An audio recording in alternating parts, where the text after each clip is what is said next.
অন্তর্বর্তীকালীন সরকারের প্রধান উপদেষ্টা ও নোবেল জয়ী চট্টগ্রামের কৃতি সন্তান ডক্টর মোহাম্মদ ইউনুস আগামী হালিয়ে বৃহস্পতিবার আগস্টের 8 তারিখ দুইটার মিককে বাংলাদেশত ফিরিব।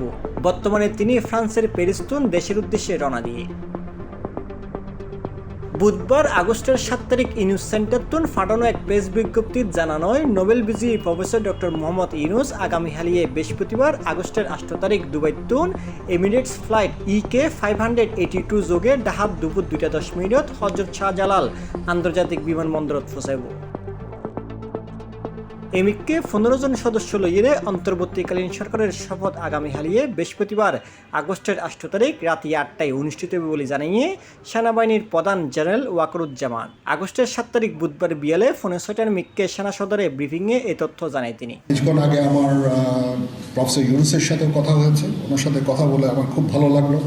আমার কাছে মনে হয়েছে উনি অত্যন্ত আগ্রহী এই কাজটা করার জন্য, এবং আমি নিশ্চিত যে উনি আমাদেরকে একটা সুন্দর গণতান্ত্রিক প্রক্রিয়ায় আমাদের নিয়ে যেতে সক্ষম হবেন এবং আমরা এ থেকে উপকৃত হব।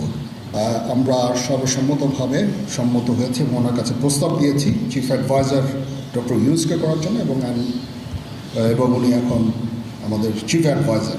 কালকে আসবেন, কালকে হয়তো দুপুরে উনি এসে পৌঁছাবেন, আমি ওনাকে রিসিভ করতে যাব।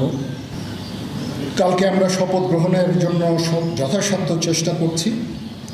একটা প্রস্তাব ছিল বিকালে করার, বিকালে খুব টাইট হয়ে যেতে পারে, উনি 2:10 দিকে হয়তো এখানে আসবেন, এটা মেবি ভেরি টাইট। আমরা হয়তো তাইলে রাত্রেবেলা রাত 8টার দিকে করতে পারি।